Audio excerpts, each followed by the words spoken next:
The blood on her temple had dried to a dark rust color by the time Cole Sutherland found her lying in the scrub brush halfway up the mountain. And he knew if he had taken his usual path that morning, she would have died there alone under the relentless New Mexico sun. Cole had been checking his trap lines in the Sandia Mountains east of Placitas when he spotted the buzzard circling. He was a man accustomed to death in these mountains, had seen plenty of it in his 32 years, but something made him investigate rather than continue on his way. Maybe it was the glint of blue fabric unusual among the browns and greens of the high desert landscape. Maybe it was simply that he had been alone too long and had forgotten how to ignore another soul in trouble. She was breathing, which surprised him. The gash on her head looked several hours old, and the sun had been merciless all morning. Her dress was torn and dusty, the kind of fine garment a respectable woman might wear on a stagecoach, not the clothes of someone who belonged in these mountains. No horse, no supplies, no explanation for why she was here at all. Cole knelt beside her and gently touched her shoulder. "Miss, can you hear me?" Her eyelids fluttered. Brown eyes, confused and unfocused, tried to find his face. Her lips moved, but no sound came out at first. He uncorked his canteen and carefully lifted her head, letting a few drops of water touch her cracked lips. "Easy now," he said in the soft voice he usually reserved for injured animals. "Take it slow." She drank a little, coughed, then drank more. Her eyes fixed on him with an intensity that made him uncomfortable. "Who are you?" she whispered. "Name is Cole Sutherland. I have a cabin about 2 miles from here. You are hurt pretty bad. Do you remember what happened to you?" The woman stared at him, and he watched as something like panic crossed her features. "I do not know. I cannot remember anything. Who am I? Why am I here?" Her voice rose with each question, edging toward hysteria. Hey, calm down now," Cole said, keeping his voice steady even as his mind raced. Memory loss from a head wound. He had seen it once during the war, a fellow soldier who could not remember his own name for 3 days after a shell exploded too close. "You have got a bad knock on your head. Sometimes that makes folks forget things for a while. It might come back to you. What if it does not?" Her hand reached up to touch the wound on her temple and came away sticky with blood. She stared at her fingers as if they belonged to someone else. "One problem at a time, miss. Right now we need to get you out of this sun and tend to that wound. Can you stand?" She could not without help. Cole ended up carrying her most of the way to his cabin, stopping frequently to let her rest and drink more water. She was surprisingly light, as if the trauma had somehow diminished her substance. She did not speak during the journey, just looked around at the unfamiliar landscape with those lost, frightened eyes. The cabin was small but well-maintained, one of the better structures in the scattered community of mountain folk who lived in the foothills around Placitas. Cole had built it himself 5 years ago when he first came to New Mexico territory, needing distance from the memories of the war and the family he had lost to sickness back in Missouri. It had a good stone fireplace, a sturdy roof, and windows with real glass that he had packed up the mountain on muleback. He laid her on his bed, the only bed, and set about gathering supplies to clean her wound. She watched him move around the cabin with the wariness of a wild creature assessing a potential threat. "I am not going to hurt you," Cole said as he brought a basin of water and clean cloth to the bedside. "But this might sting some." She nodded, bracing herself. As he carefully cleaned the dried blood from her temple and hair, he studied her face more closely. She was beautiful in a refined way that spoke of education and privilege. High cheekbones, clear skin despite the sun damage, hands that had not known much hard labor. Mid-20s, he guessed. The kind of woman who had no business being alone in these mountains. "The wound is not as bad as it looked," he told her as he worked. Head wounds bleed something fierce, but this one is not deep. You have got a nasty bump, though. That is probably what is scrambling your memories. How long? She asked quietly.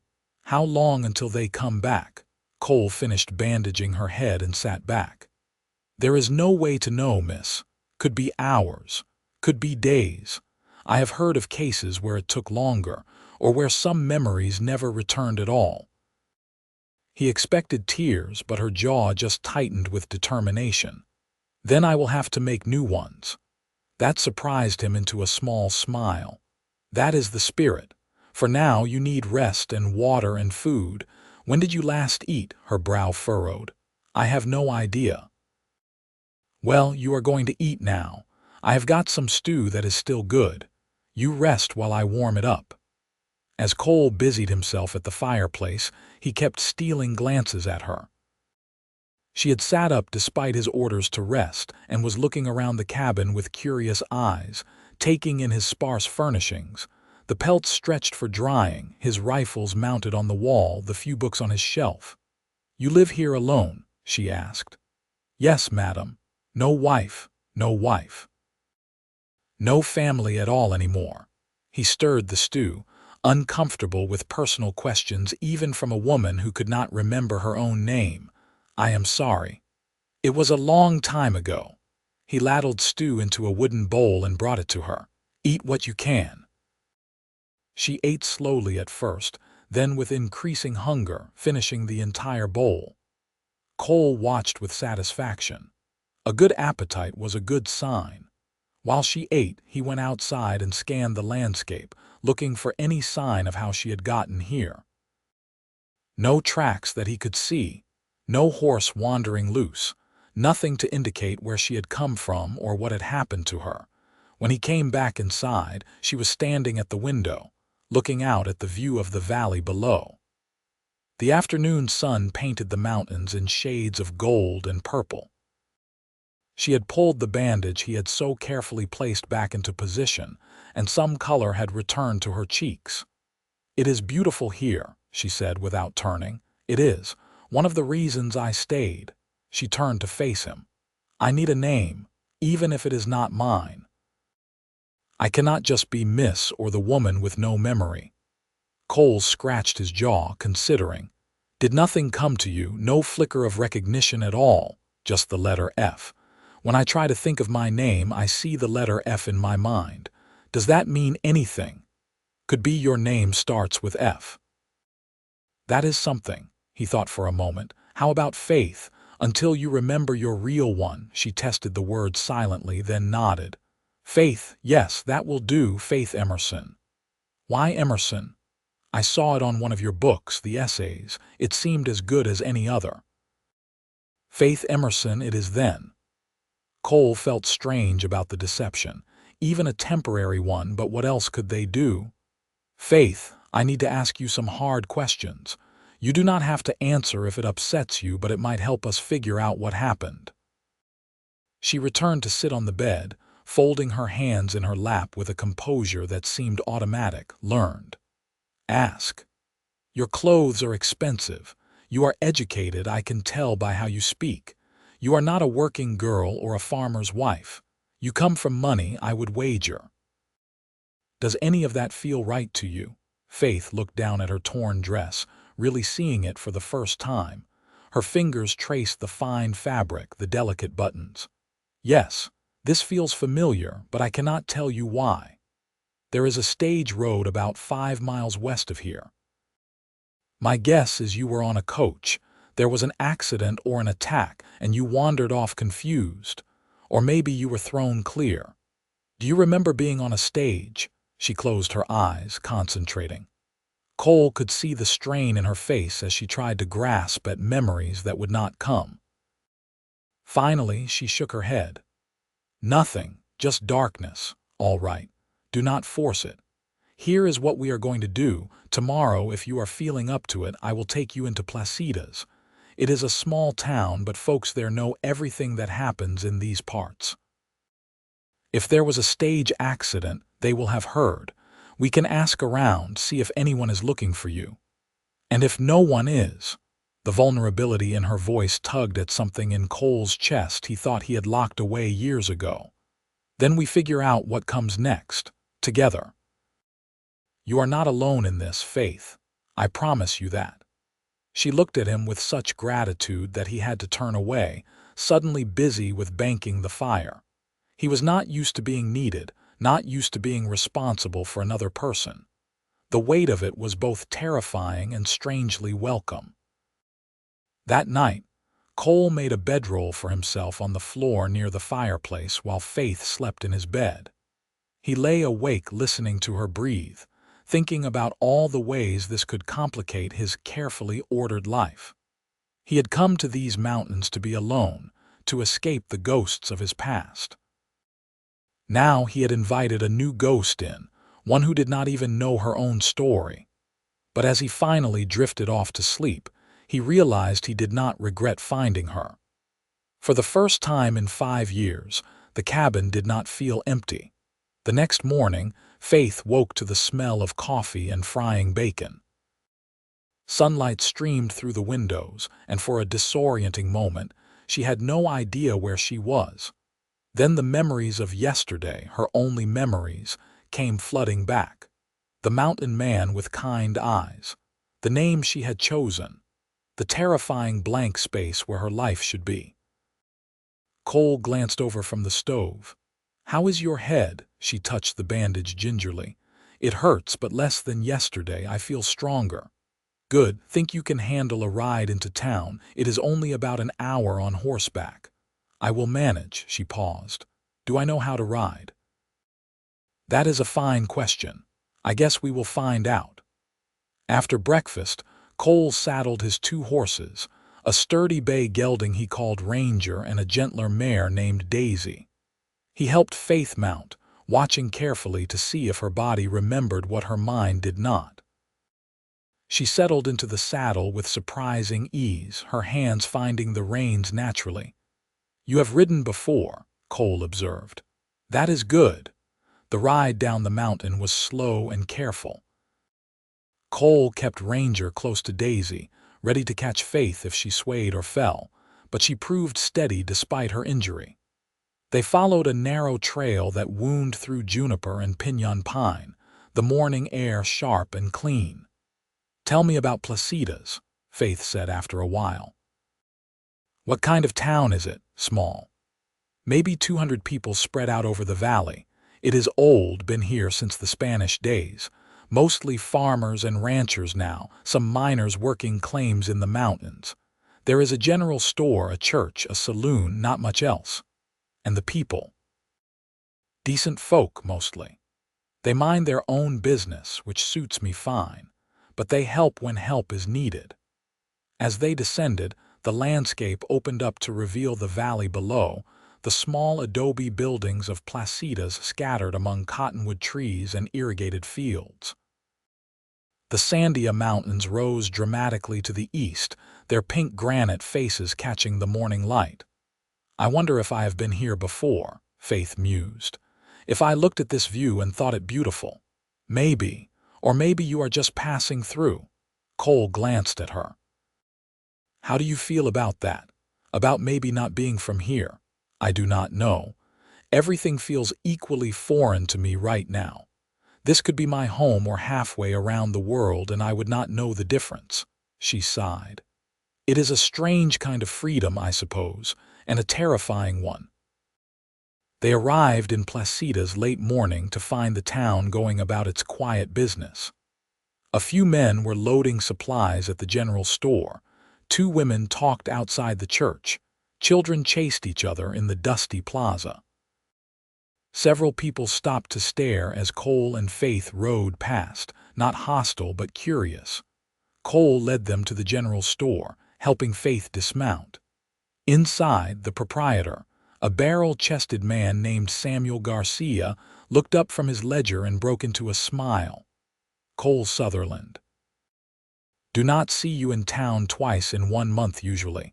What brings you down from your mountain? Need some information, Sam, and some medical supplies." Cole gestured to Faith, who stood slightly behind him. Found this lady yesterday, injured and alone up in the foothills. She has lost her memory from a head wound. I am trying to figure out where she came from." Sam's expression shifted to concern. He came around the counter, studying Faith with kind eyes. "Lord have mercy, miss. That is a frightening thing. You have no memory at all." "None before yesterday," Faith confirmed. "I do not even know my real name." "Well, you have come to the right place for information. Not much happens around here that I do not hear about." Sam scratched his chin thoughtfully. "What day did you find her, Cole?" "Yesterday morning, so she must have been hurt the day before, maybe 2 days ago. There was no stage accident that I heard of, and nobody came through town asking about a missing woman." He looked at Faith more closely. "Those are fine clothes. You are not from around here, I would wager." "That is what I thought too," Cole said. "Maybe from Santa Fe, or even farther east, could be." "The Thursday stage from Santa Fe came through 3 days ago on schedule. Nothing unusual reported. But that does not mean something did not happen between here and there." Sam returned to his counter and pulled out a large ledger. "Let me check what I know. The Hutchinson family just had a baby, so Doc Waverly was out that way. The Martinez ranch sold some cattle. Old Widow Sanchez complained about coyotes. Nothing about a missing woman." Faith felt a strange mixture of disappointment and relief. Part of her had hoped for immediate answers. Another part feared what those answers might be. "I will ask around town," Sam offered. "Meanwhile, what medical supplies do you need?" While Cole purchased bandages, salve, and a few other items, Faith wandered the store looking at the goods on display. Bolts of fabric, canned foods, tools, cookware. She picked up a hairbrush, studying it as if it might trigger something, but her mind remained stubbornly blank. "Find anything interesting?" Cole appeared at her elbow, carrying his purchases. "Just looking, hoping something might feel familiar. Give it time." They left the store and Cole suggested they try the saloon, where news and gossip flowed as freely as whiskey. The White Horse Saloon was quieter during the day, just a few regulars nursing drinks. The bartender, a weathered man named Jack Donovan, greeted Cole with a nod. "Whiskey, information," Cole said. He explained the situation again while Faith stood by, growing weary of being a mystery even to herself. Jack listened carefully, then shook his head. "Have not heard anything about trouble on the roads or missing women, but I will tell you what. There is a cattle drive passing through the territory this week, coming up from Texas. Cowboys been stopping in when they can. You might ask them if they have seen or heard anything. When are they due through here? Some of the crew might stop in tonight, actually. The herd is moving slow, should be just south of town by evening."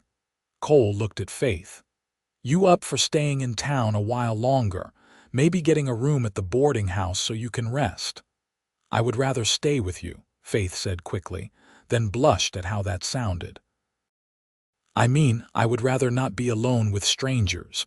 You are the only person I know, the only person I have ever known as far as I can remember." Something flickered in Cole's eyes, gone before she could identify it. "All right, we will wait together. Come back this evening, Jack." "I will be here." They spent the afternoon wandering placitas, asking questions of anyone who would listen, but no one had information about Faith. Cole bought bread and cheese from a Mexican woman who ran a small cafe, and they ate sitting in the shade of a massive cottonwood tree near the church. "I am sorry," Faith said quietly. "This must be a great inconvenience for you." Cole looked at her in surprise. "Why would you think that? You live alone by choice. You built a life away from people. And here I am, disrupting everything, bringing my problems to your doorstep." "You did not bring anything. I found you. I chose to help. There is a difference." He took a bite of bread, chewing thoughtfully. "Besides, I am not as much of a hermit as you might think.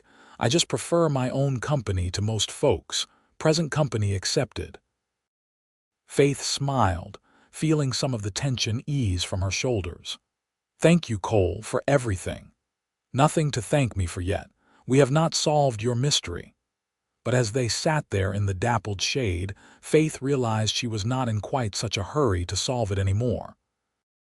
Whatever life she had come from felt distant and unreal. This moment, sitting beside this quiet, kind man in a small New Mexico town, felt more real than anything in the blank space of her memory. Evening brought cooler air and the promised cowboys. 4 of them rode into town, dusty and tired from the trail, heading straight for the White Horse. Cole and Faith were already there, sitting at a corner table, nursing drinks.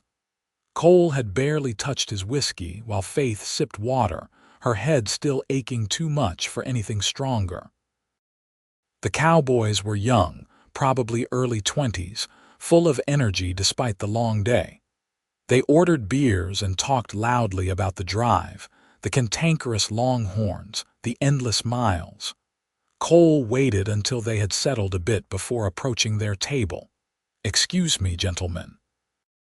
Could I have a moment of your time?" The tallest of the group, a lanky fellow with sun-bleached hair, gestured to an empty chair. "Sure thing, mister. What can we do for you?" Cole explained about Faith once more. By now, he had the story down to its essential points. The cowboys listened, glancing curiously at Faith where she sat. "We came up through Albuquerque, then east," the tall cowboy said. "Did not see any sign of trouble on the roads, no abandoned coaches or anything like that." Another cowboy, this one with a thick Texas drawl, leaned forward. "Wait. When did you say you found her?" "2 days ago." We heard something in Albuquerque at the stockyards. There was talk about a fancy carriage that came through heading east, real expensive rig with a crest on the door. Fellow said he thought it belonged to some rich family from back east, maybe heading to Santa Fe, but that was near a week ago. Faith felt her heart quicken. A fancy carriage with a crest. That is what the fellow said. Did not see it myself, just heard the talk. Cole looked at Faith. "Does that mean anything to you?" She closed her eyes, concentrating. A carriage, a crest. Somewhere in the darkness of her missing memories, she felt something stir, but it would not come clear. "Maybe, I am not sure. It feels like it might be important, but I cannot grasp it." "Do not force it," Cole said gently. He turned back to the cowboys. "Did this fellow say anything else? Where the carriage was headed? Who was in it?" The Texan shrugged. "Just that it was fancy and going east. Sorry, mister, that is all I know. It was not much, but it was something." Cole thanked the cowboys and returned to their table with Faith. "A fancy carriage," Faith murmured, "with a crest. That suggests wealth, position. Maybe I was traveling with my family, or servants, or a husband." Cole did not look at her when he said the last word, suddenly very interested in his whiskey glass. A husband. The thought should have brought some reaction, some emotional response, but Faith felt nothing. No warmth, no recognition, no sense of connection to an absent spouse. "I do not feel married," she said. "You are not wearing a ring." She looked at her bare left hand. "No, I am not, though I suppose it could have been lost." "Lots of things could be lots of ways," Cole said. "We just have to deal with what we know for certain. And what we know is that you are here, you are hurt, and you need time to heal. The rest will sort itself out." They stayed another hour at the saloon but learned nothing more useful. By the time they headed back up the mountain, the sun was setting, painting the sky in brilliant oranges and reds. The ride back was quieter than the morning journey. Faith was exhausted, her head throbbing despite the medicine Cole had bought. She swayed in the saddle a few times, and Cole insisted on leading Daisy by the reins, keeping a close watch. "Almost there," he said when Faith looked ready to fall off the horse. "Just another half mile. When they finally reached the cabin, Cole helped her down and practically carried her inside. She sank onto the bed with relief while he lit the lamps and started a fire. "I am sorry," Faith said. "I thought I was stronger than this. You got a serious injury and spent all day on horseback and walking around town. You got nothing to apologize for." He brought her water and some bread. "Eat a little if you can, then sleep. Tomorrow you can rest properly. Will you tell me about yourself?" Faith asked as she nibbled the bread. "It feels strange that you know what little there is to know about me, but I know almost nothing about you." Cole settled into the chair near the fireplace, stretching his long legs toward the warmth. "Not much to tell. I am from Missouri originally. Fought in the war. Lost my family to cholera after I came home. Came west to start over." "That is the shortest version of a life I have ever heard," Faith said with a small smile. "Tell me the real version. Tell me what it was like growing up in Missouri. Tell me about your family." So Cole talked, haltingly at first, then with more ease. He told her about the farm where he grew up, about his younger sister who could outshoot any boy in the county, about his mother's apple pies and his father's terrible singing voice. He talked about the war in broad strokes, leaving out the worst parts, then about coming home to find his entire family gone, taken by disease in a single terrible summer. "I could not stay there," he said quietly. "Everything reminded me of them, so I packed what I could carry and headed west. Ended up here and found I liked the solitude. The mountains did not remind me of anything but themselves." Faith watched him talk, seeing the pain that he tried to hide beneath the practical words. "I am sorry you lost them. That must have been unbearable. It was a long time ago. I have made peace with it." But the way he said it suggested the peace was more of a truce, an agreement to coexist with grief rather than any true resolution. "You ever get lonely?" Cole met her eyes. "Sometimes, but lonely is better than losing people you love. You cannot lose what you do not have. That is a sad way to live. It is a safe way to live." Faith wanted to argue, to tell him that safety without connection was not really living at all, but exhaustion was pulling her down like a weight. Her eyelids grew heavy despite her desire to keep talking. "Sleep now," Cole said, his voice soft. "We can talk more tomorrow." She wanted to protest, but sleep claimed her before she could form the words. Over the next week, a routine developed. Cole would check his trap lines in the early morning while Faith slept. When she woke, he would have breakfast ready, simple fare but good and filling. They would eat together, talking about everything and nothing. Then Cole would teach her the skills she needed to survive in his world. He showed her how to identify edible plants, how to purify water from the stream, how to start a fire without matches. Faith proved a quick study, her hands seeming to remember tasks her mind could not name. She could cook, though she did not remember learning how. She could sew, mending a tear in her dress with neat, practiced stitches. "You had a good education," Cole observed one afternoon as they sat outside the cabin, Faith darning one of his shirts. "The way you speak, the way you hold yourself. You came from wealth and culture. Does that bother you?" Faith asked, not looking up from her stitching. "Why would it bother me? We are very different, you and I. Different worlds." "Maybe we were," Cole said carefully, "but right now we are in the same world, are we not?" Faith looked up at him then, and something passed between them, some acknowledgement of the growing connection that neither wanted to name. She returned to her sewing, but a small smile played at her lips. Cole found himself watching her more and more, noticing things. The way she hummed while she worked, some tune she did not consciously remember but her voice knew anyway. The way she turned her face to the sun like a flower seeking light. The way she listened when he talked, really listened as if his words mattered. He was falling for her. The realization hit him one evening as they sat on the porch watching the sunset. She was laughing at something he had said, her whole face lit with joy, and he thought, I could listen to that laugh for the rest of my life. It was terrifying. She did not belong to him. She belonged to whoever she had been before, to the life she would eventually remember. And when she did remember, she would leave. A woman like her, refined and educated, would not choose to stay with a mountain man in a one-room cabin. She would return to her world of carriages and servants and fine things. But even knowing that, he could not seem to stop himself from caring. Could not stop himself from wanting to see her smile, from finding excuses to stand close to her, from lying awake at night thinking about her sleeping just a few feet away.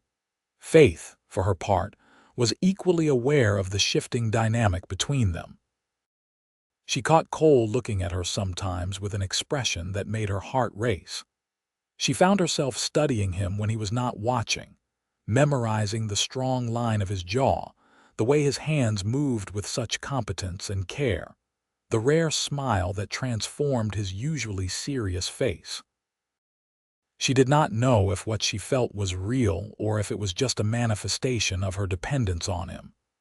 How could she trust her feelings when she did not even know herself? But real or not, the feelings persisted, growing stronger each day. 2 weeks after Cole found her, Faith woke from a nightmare gasping. In the dream, she had been running, someone chasing her, a man's voice shouting her name, but not Faith. A different name. What was it? Cole was at her side instantly, kneeling by the bed. What is wrong? Are you hurt? A dream, she managed, but it felt like a memory. Someone was chasing me, a man. He was angry, so angry, and he called me. She squeezed her eyes shut, trying to hold onto the fading images. Florence, he called me Florence, Florence, Cole repeated. Is that your name? I think so, yes. Florence. The name felt right in a way that Faith never had, like putting on a garment that actually fit. Florence. Do you remember anything else? The man who was chasing you? Faith shook her head, frustrated tears welling in her eyes. No, just the anger, the fear. Then it is gone again, back to darkness. Cole sat on the edge of the bed, his hand finding hers without thinking. It is progress, though. Your memory is starting to come back. That is good. Is it? Florence looked at their joined hands, then up at his face. What if I remember everything and it takes this away? What if I remember who I was and I have to leave? There it was, spoken aloud. The fear they had both been carrying. Then you leave, Cole said, though his hand tightened on hers. You go back to your life. That is how it should be. But what if I do not want to? Florence, you do not know what you want. You do not remember what you left behind. There could be people worried sick about you, a family searching for you. You could have a life, a good life, waiting for you to return to it. Or I could have been running from it, Florence countered. That man in my dream, he was not looking for me with love. He was angry, dangerous. What if I was running away? Cole wanted to pull her into his arms, to promise her that she could stay forever if she wanted, but he forced himself to let go of her hand and stand up. We do not know enough to make any decisions, but this changes things. Florence is a real name to search for. Tomorrow I will go back to Placida's, ask around with a name attached. Maybe someone knows of a Florence who went missing. I could be from anywhere. Florence is not such an uncommon name. No, but combined with what we know, it is more than we had before. A wealthy young woman named Florence, probably traveling in a fancy carriage with a crest on the door. Someone in Santa Fe or Albuquerque might know something. Florence hugged herself, suddenly cold despite the warm night. I am afraid. I know, but we will face whatever comes together. I promised you that, remember, she nodded, trying to draw strength from his steady presence.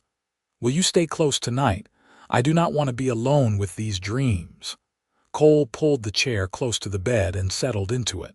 I am not going anywhere. She lay back down, comforted by his presence, and eventually sleep claimed her again. No more nightmares came, but Cole stayed awake all night anyway, watching over her, trying not to think about what would happen when the truth finally came to light. The next morning, Cole saddled Ranger before dawn. "I am going to Santa Fe," he told Florence as she made coffee. "It is a 2-day ride there and back, maybe 3. You will be all right here alone." Florence wanted to beg him not to go or to take her with him, but she understood the logic. He would travel faster alone, and someone needed to stay in case anyone came looking for her at the cabin. "I will be fine. You taught me how to take care of myself. The rifle is loaded, hanging on the wall. You remember how to use it. Point and shoot. Try not to hit anything I do not mean to." That earned a small smile. "Close enough. There is plenty of food. Do not take any risks. If you feel unsafe for any reason, fire 3 shots in the air. Sam Garcia or one of the other nearby folks will come check on you. I will be careful. You be careful too." Cole hesitated, then stepped close to her. For a moment she thought he might kiss her, and her breath caught in anticipation. But he just touched her cheek gently, a gesture so tender it made her chest ache. "I will be back before you know it." Then he was gone, and Florence was alone for the first time since waking on the mountain with no memory. The cabin felt enormous and empty without him. She tried to keep busy, cleaning things that did not need cleaning, practicing her shooting at targets Cole had set up, cooking elaborate meals for one. But mostly she thought about the fragments of memory that were starting to surface.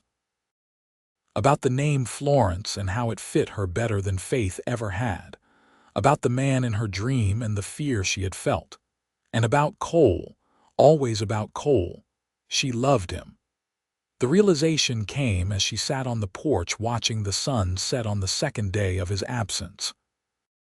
She loved his quiet strength, his kindness, the way he had cared for her without asking for anything in return. She loved his rare smiles and his patient teaching, and the way he made her feel safe even when everything else was uncertain. But did she have the right to love him when she did not even fully know herself? The sound of hoofbeats startled her from her thoughts. Cole, returning early. But no, these were multiple horses coming fast. Florence grabbed the rifle and positioned herself in the doorway, her heart pounding. 3 riders came into view, slowing as they approached the cabin. Men, well dressed in the kind of fine clothes that spoke of money. The lead rider was older, perhaps 50, with steel gray hair and a hard face. The other 2 were younger, probably hired hands. "Good evening, miss," the older man said, tipping his hat with exaggerated courtesy. "We are looking for someone, a young woman who went missing some weeks ago. Her name is Florence Elizabeth Emerson. She would be about your age, dark hair, refined appearance. Have you seen anyone matching that description?" Every instinct Florence had screamed danger. This was the voice from her dream, she was certain. The anger was controlled now, hidden beneath a veneer of politeness, but it was there. "I am alone here," she said, keeping the rifle visible but not quite pointed at them. "My husband is away checking trap lines. He will be back any moment." "Of course," the man said, his eyes scanning the cabin, noting the single horse in the small corral, the lack of any sign of a second person. "Might we come in and wait for him? We have been riding all day and would appreciate some water for ourselves and our horses." "I think not. But there is a stream just down the slope there. You are welcome to water your horses and fill your canteens." The man's jaw tightened, a flash of the anger she remembered. "Miss, I do not think you understand. I am looking for my stepdaughter. She ran away from home after a disagreement, and I am very concerned for her safety. If you are hiding her, I must insist you tell me." "I am not hiding anyone. I have told you I am alone." One of the younger men shifted in his saddle, his hand moving toward his belt. Florence raised the rifle slightly, not aiming but making her intentions clear. "I would not do that if I were you," she said, surprised at how steady her voice was. "I am a very good shot, and there are neighbors within earshot who will come if they hear gunfire." The older man held up a hand, stopping his hired hand from doing anything foolish. "There is no need for violence. We are simply concerned citizens looking for a lost girl. But I can see we are not welcome here. We will continue our search elsewhere." He tipped his hat again, the gesture mocking now, and turned his horse. The three riders left, but not before the older man looked back over his shoulder, his eyes promising this was not over. Florence waited until they were out of sight, then her legs gave out and she sat hard on the porch steps, the rifle clattering beside her. Her stepdaughter. The man was her stepfather, and she had run away. More memories came flooding back now, released by the encounter like a dam breaking. Her name was Florence Elizabeth Emerson. She was 24 years old. Her mother had died 3 years ago, leaving her in the care of her stepfather, Arthur Emerson. A cruel man who had wanted to control her, who had arranged a marriage for her to a business associate, a man twice her age whom she had never met. She had refused. Arthur had responded with violence and threats. So she had done the only thing she could think of. She had taken what money she could access, hired a private carriage and fled west, hoping to reach California where she had distant relatives who might help her. But Arthur had followed. There had been a confrontation on the road east of Placidas. She had run into the mountains to escape him, struck her head on a rock in her panic, and lost consciousness. And then Cole had found her. Florence sat on the porch as the sun set, her recovered memories warring with her present reality. She was not the blank slate she had been for the past weeks. She was Florence Elizabeth Emerson, heiress to a considerable fortune, educated in the finest schools back east, cultured and refined. Everything Cole had guessed about her was true. But she was also the woman who had learned to cook over an open fire, who had darned Cole's shirts, who had laughed at his dry humor and felt more at home in his simple cabin than she ever had in her stepfather's mansion. Which Florence was real both, she realized. Or neither. Or maybe she was someone new entirely, forged from the combination of who she had been and who she had become.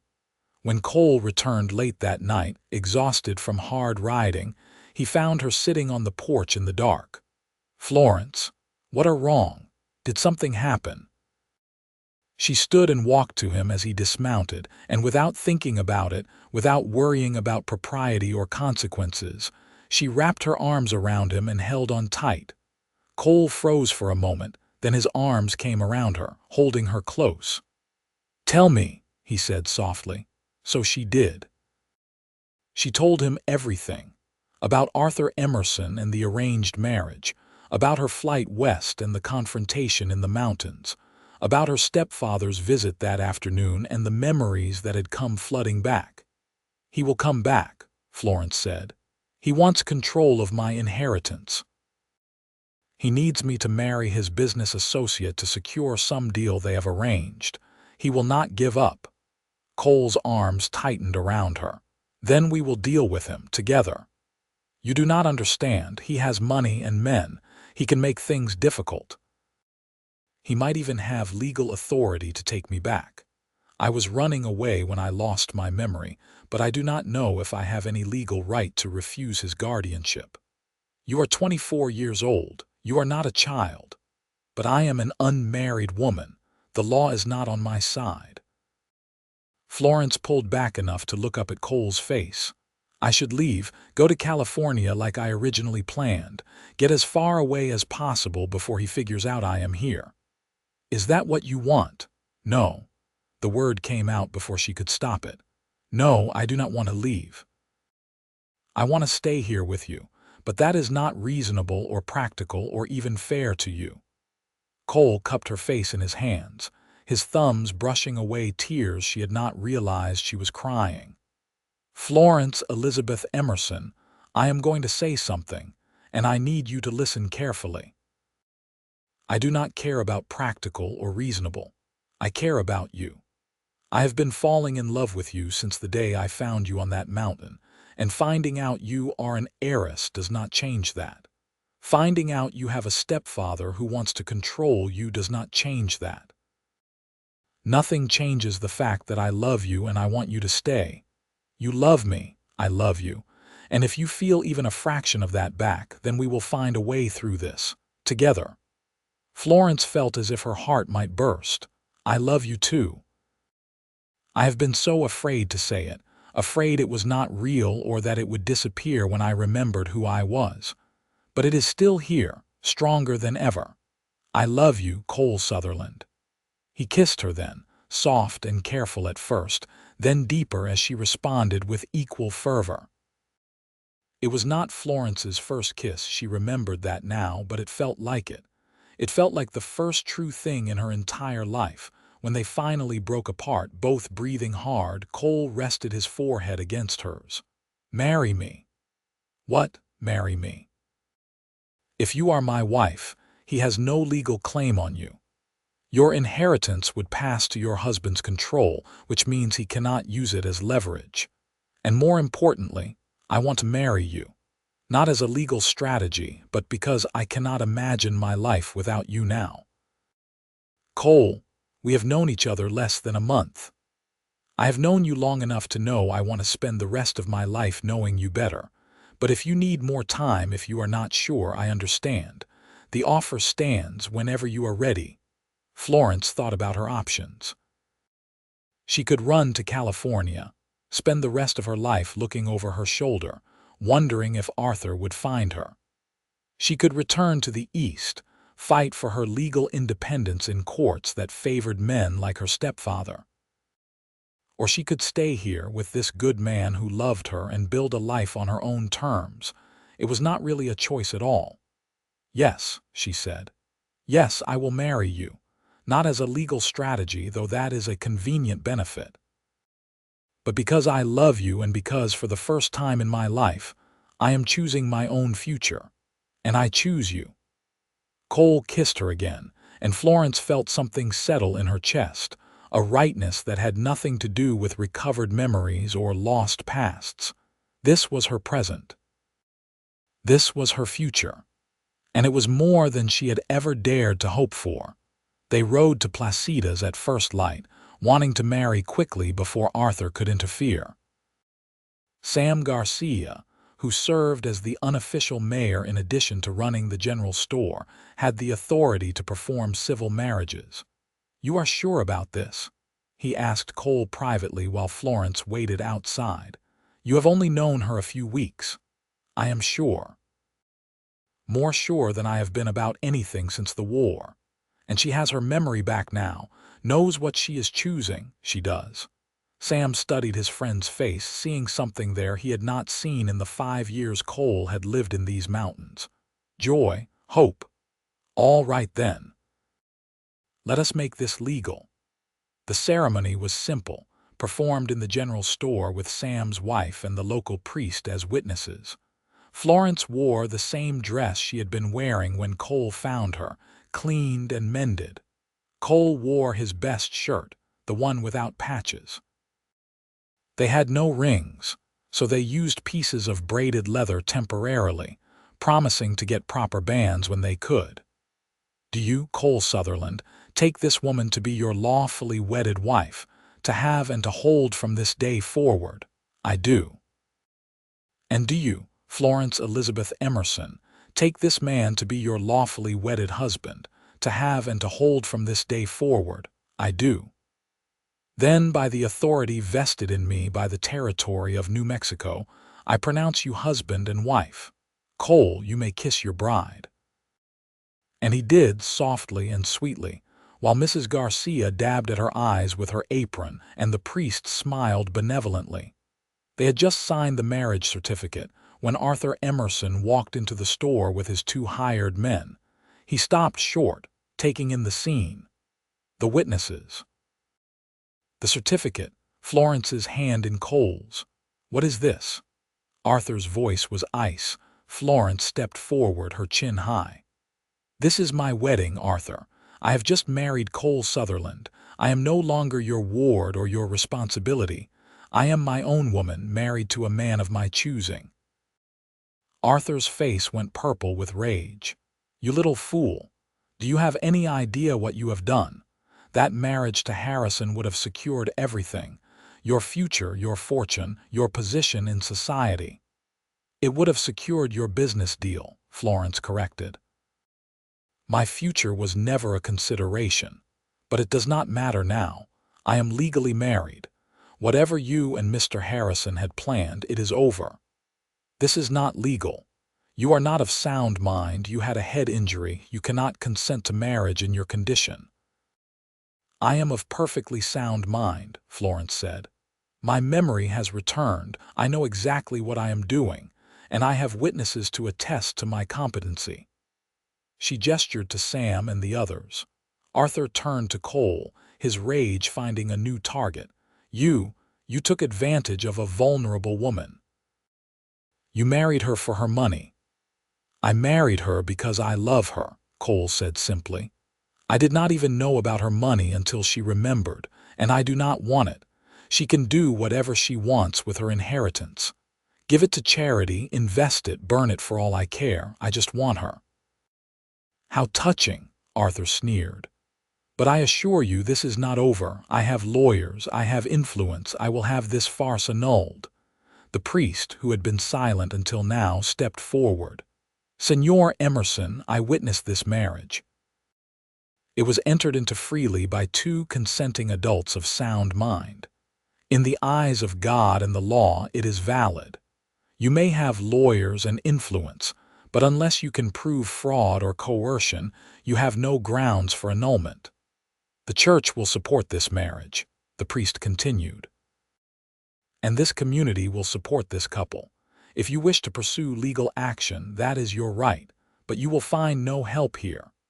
Arthur looked around the store, seeing the united front against him. Sam Garcia had casually positioned himself between Arthur and the couple, his arms crossed. "Mrs. Garcia was glaring at Arthur with a look that could melt steel. The priest's gentle face had hardened into something immovable. "Fine," Arthur spat. "Keep your mountain man and your poverty, but do not come crawling back to me when you realize what you have given up. You are dead to me, Florence. Dead, and your inheritance will be tied up in legal battles for years. I will make sure of that."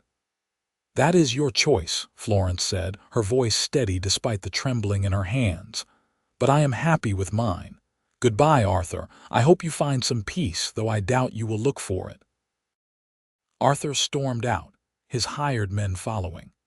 Through the store window they watched him mount his horse and ride away, back toward Santa Fe and the life Florence had left behind. Florence sagged against Cole, the adrenaline that had kept her upright draining away. "Is it really over?" "He might make good on his threat about the lawyers," Sam said. "But the marriage is legal. You are Cole's wife now. He cannot force you to go back with him. And he cannot force you into a marriage with his business associate," Mrs. Garcia added. "Whatever happens with the inheritance, you are free of that fate." Florence looked up at Cole. "I am sorry I brought this trouble to you." "No trouble," Cole said, kissing her forehead. "Just life. We will handle whatever comes."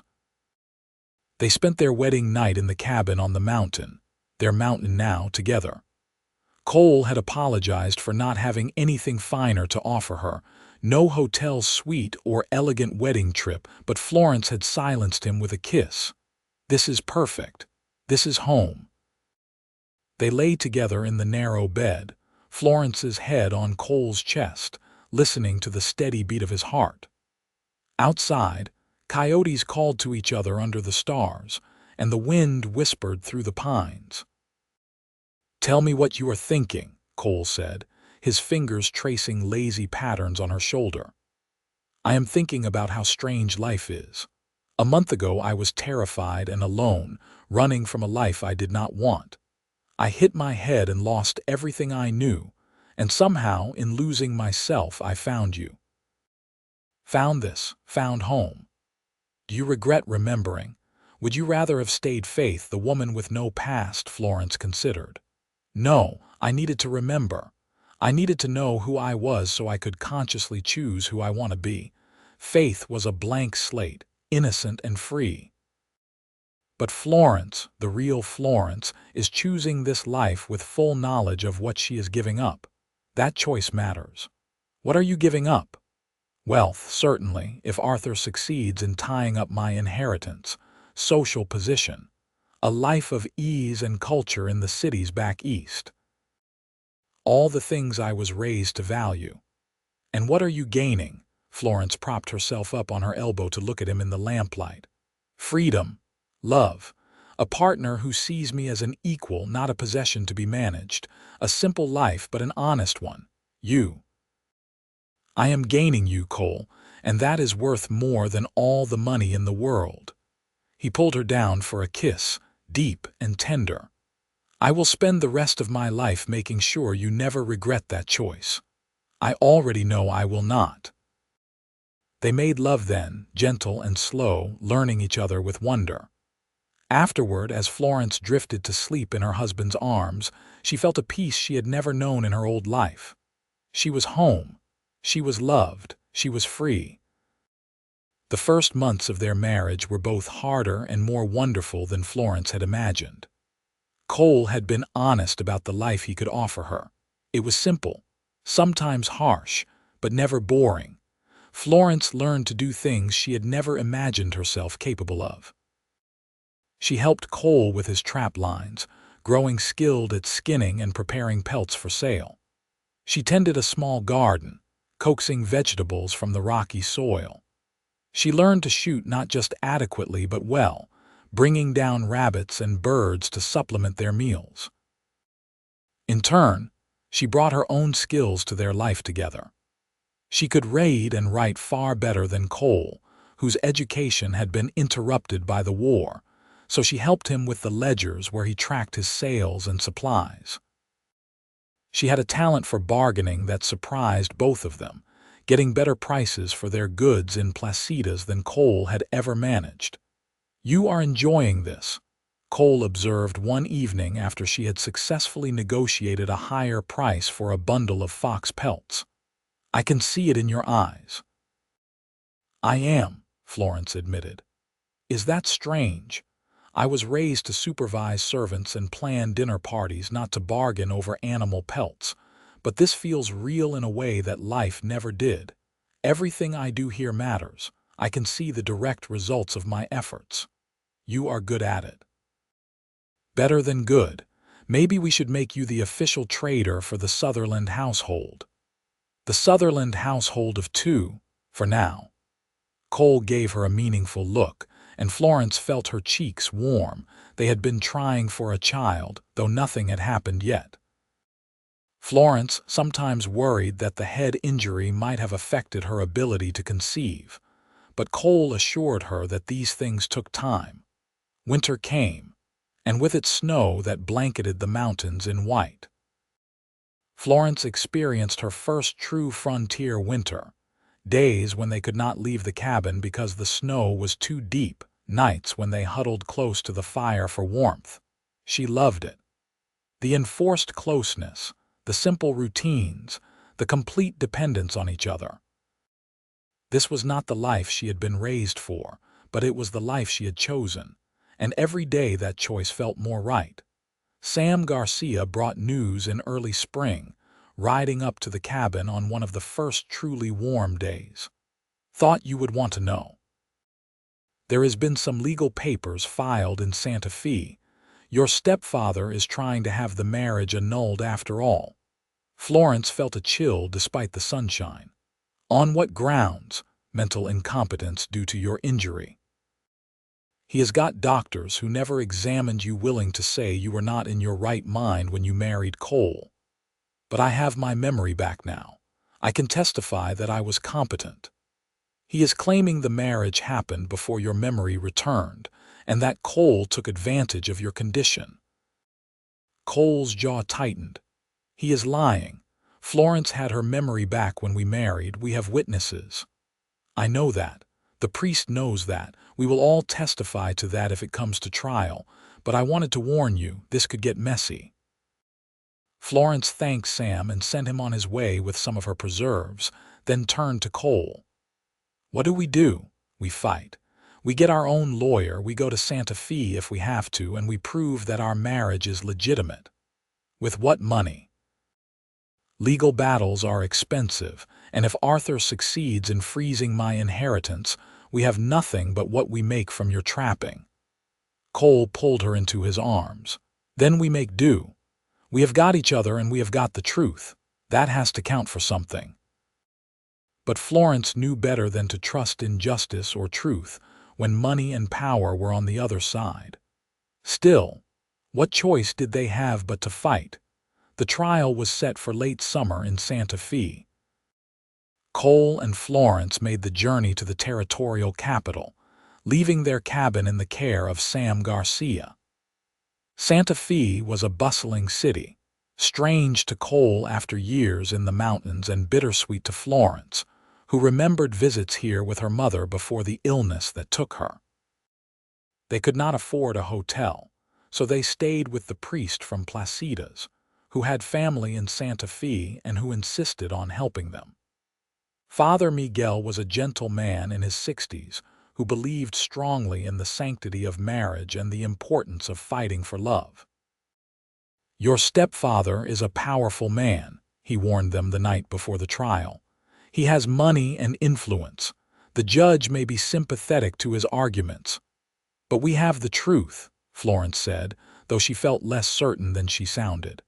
The truth is not always enough in a courtroom, child. But have faith. God sees what is in your hearts. The courtroom was imposing, all dark wood and stern faces.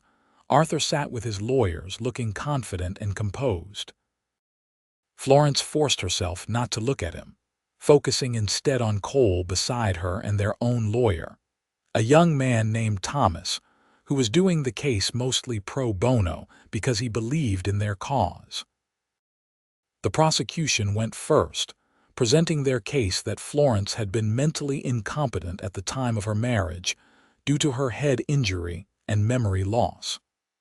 They brought in the doctors Arthur had hired, who testified about the effects of head trauma and memory loss on decision-making capacity. It is clear, Arthur's lead lawyer argued, that Miss Emerson was not in her right mind when she entered into this marriage. She did not even remember her own name. How could she possibly have made an informed decision to marry? This man, he gestured at Cole, took advantage of a vulnerable woman for her fortune. Then it was their turn. Thomas called Florence to the stand first. Mrs. Sutherland, he began, using her married name deliberately, please tell the court what you remember about the day of your marriage. Florence took a deep breath and told the truth. She described how her memory had started returning in fragments, how the appearance of her stepfather had triggered a full recovery of her memories. She explained that she had married Cole knowing exactly who she was and what she was choosing. I was of sound mind, she said clearly. I knew my name, my history, my circumstances. I knew about my inheritance and about the marriage my stepfather had arranged for me. And knowing all of that, I chose to marry Cole Sutherland because I love him. Not for protection, not out of confusion, but out of love. Arthur's lawyer cross-examined her aggressively, trying to poke holes in her timeline, suggesting she was lying about when her memory returned to protect her new husband. But Florence held firm, her testimony consistent and clear. Then Sam Garcia testified, confirming that Florence had seemed perfectly rational and aware when they arrived to marry. Father Miguel testified to the same, describing how Florence had spoken knowledgeably about her past and her reasons for marrying Cole. Finally, Cole took the stand. Under Thomas's gentle questioning, he explained how he had found Florence, how he had cared for her without any knowledge of her wealth or identity, how he had fallen in love with the woman she was, not what she owned. I did not know about her inheritance, Cole said. I still do not want it. I married Florence because I love her and because she wanted to marry me. That is the whole truth. Arthur's lawyer tried to shake him, suggesting he had known all along who Florence was and had seen an opportunity for wealth. But Cole's honesty was evident in every word, every gesture. He was not a man accustomed to lying, and it showed. The closing arguments were passionate on both sides. Arthur's lawyer painted a picture of a helpless woman taken advantage of by an opportunistic mountain man. Thomas painted a picture of true love and a woman finally free to make her own choices. The judge, a stern man in his 60s named Harrison, took a recess to consider his verdict. Cole and Florence waited in the hallway, holding hands, trying not to imagine what would happen if they lost. "Whatever happens, we are married in the eyes of God," Florence whispered. "He cannot take that away. And in my heart," Cole added, "legal or not, you are my wife." An hour later they were called back in.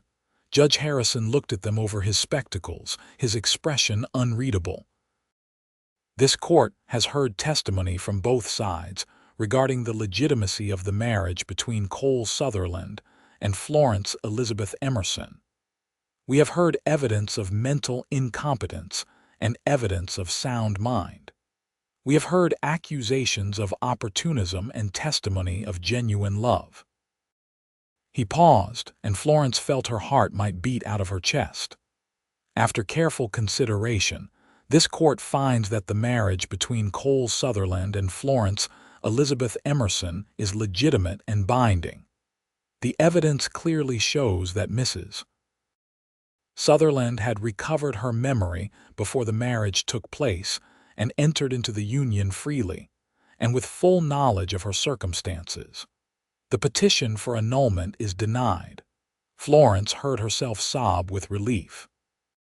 Cole pulled her into his arms, holding her tight while Thomas shook their hands and Father Miguel offered a prayer of thanksgiving. Across the courtroom, Arthur stood frozen, his face a mask of rage and disbelief. Then he turned and walked out without a word, his lawyers scrambling to follow.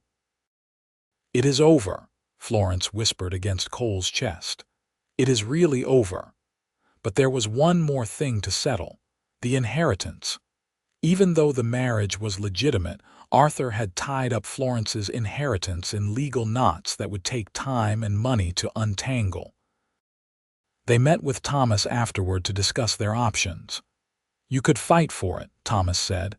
"It is rightfully yours, but it will take years and significant legal fees. Or you could walk away, start fresh without it." Florence looked at Cole. "What do you think?" "I think it is your money, your choice. But I will tell you this, we do not need it. We have built a good life without it. We can keep building that life, or we can spend years fighting in courtrooms. Only you can decide which future you want." Florence thought about the life they had built together. The cabin on the mountain, the trap lines and the garden and the simple routines that brought her joy. She thought about the years of legal battles, the lawyers and judges and paperwork that would consume their time and energy. "I want to walk away," she said. "That money belongs to a life I do not want anymore. Let Arthur have it if he wants it so badly. I have everything I need." Thomas looked surprised. "It is a considerable fortune. You are sure?" "I am sure." "Draw up whatever papers I need to sign to renounce my claim. I want to be free of it, free of him, free of that whole world." So Florence signed away her inheritance, keeping only the money she had brought with her on the original flight west, which was enough to help improve their cabin and buy some livestock, but nowhere near the fortune she was entitled to. Arthur did not even have the grace to accept the gift quietly. He sent a letter calling her a fool and a disgrace to her mother's memory. Florence read it once, then burned it in the fireplace. "No regrets?" Cole asked as they watched the paper curl and blacken. "Not one. That money would have tied us to that world forever. Now we are truly free."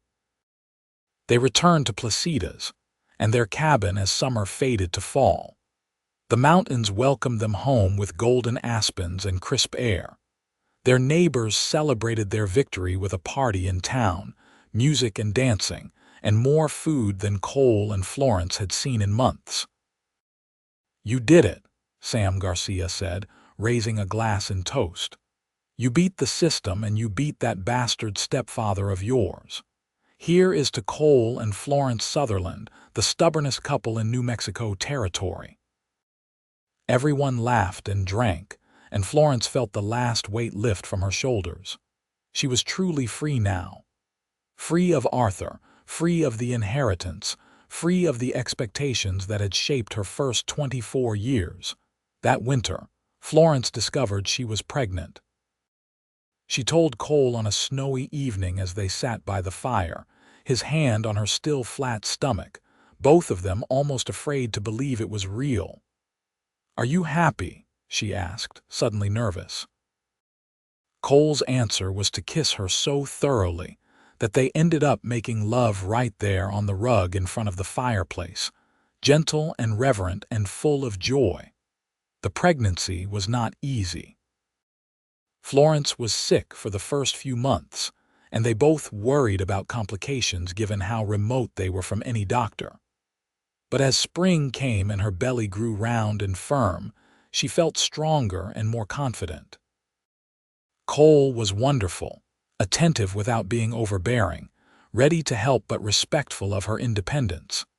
He built a cradle from pine wood, smooth and beautiful, and Florence sewed tiny clothes from soft fabric, imagining the baby who would wear them. Their son was born in early summer, a difficult birth that left both Florence and Cole shaken but ultimately triumphant. Father Miguel had come to stay with them for the last weeks of the pregnancy, and his steady presence helped them through the hard labor. "You have a son," he announced to Cole, who had paced outside the cabin for hours, forbidden from the room by both Florence and the priest. "A healthy, loud son." Cole rushed inside to find Florence exhausted but smiling, holding a red-faced, squalling infant. "He is perfect," she said. "Absolutely perfect." They named him Samuel Miguel Sutherland, after the two men who had stood by them when they needed friends most.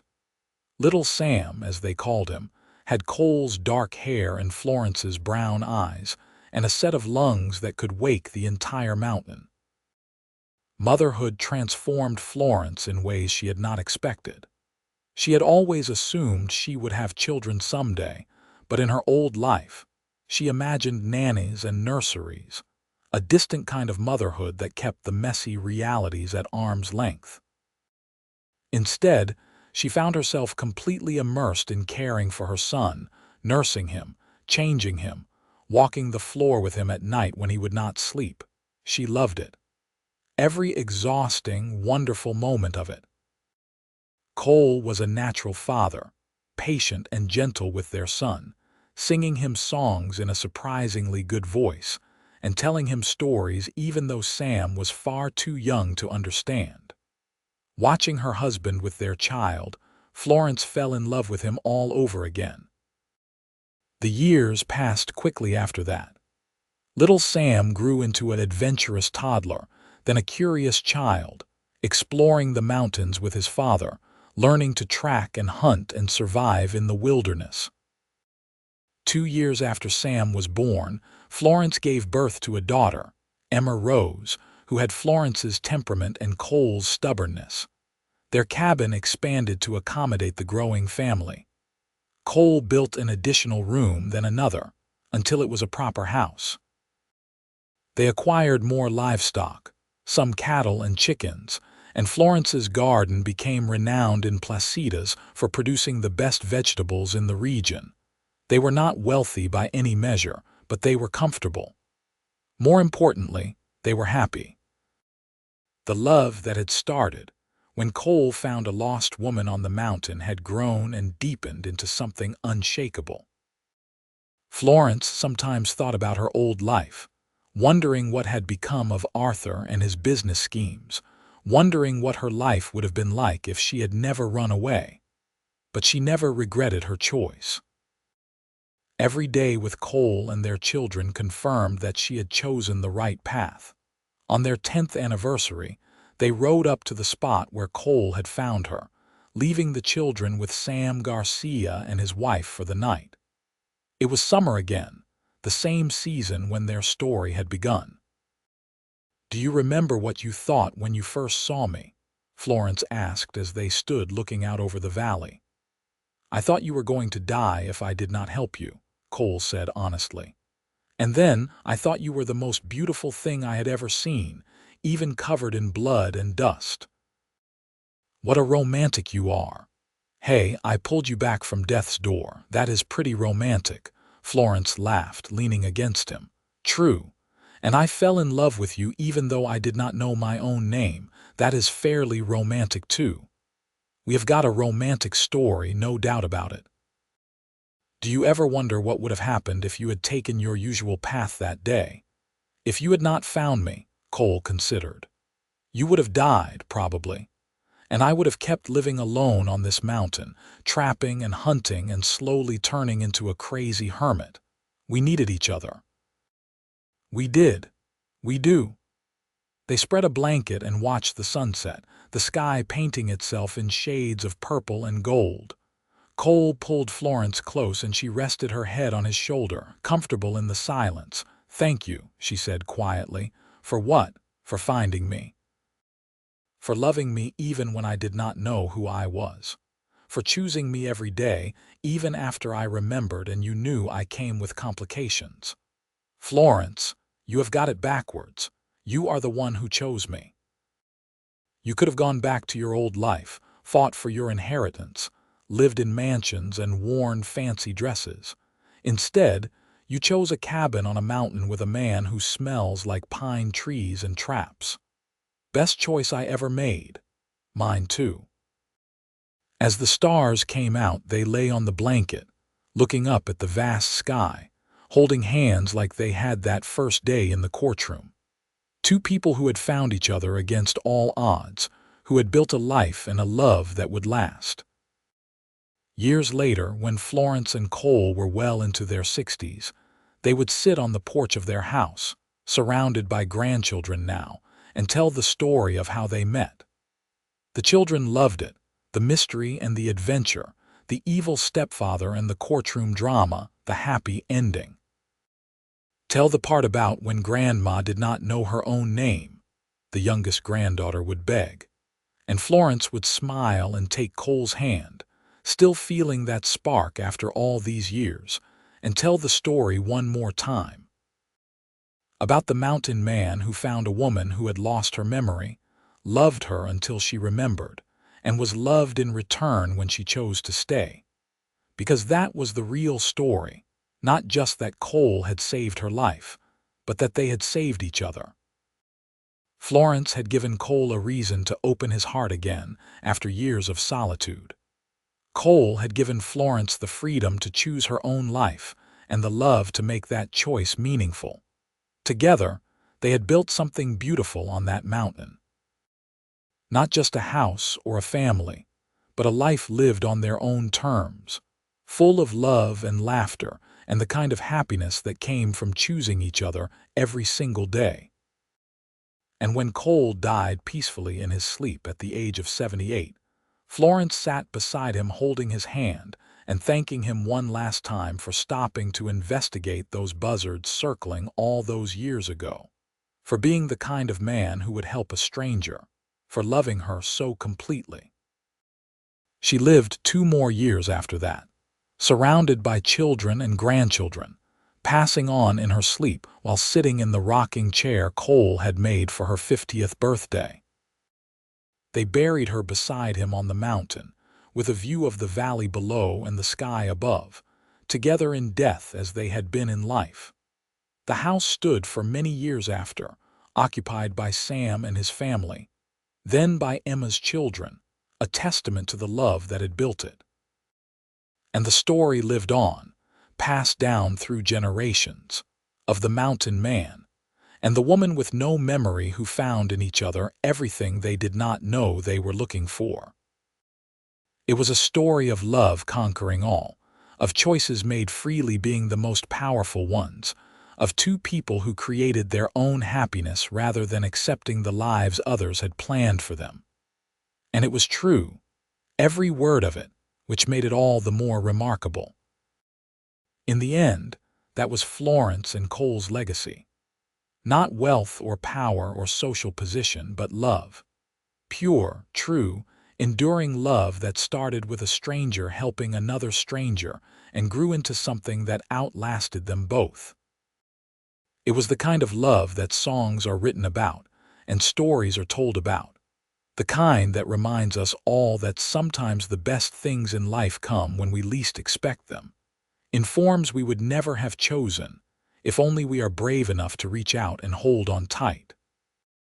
And they lived happily ever after, in the truest sense of those words, building their happiness day by day, choice by choice, together.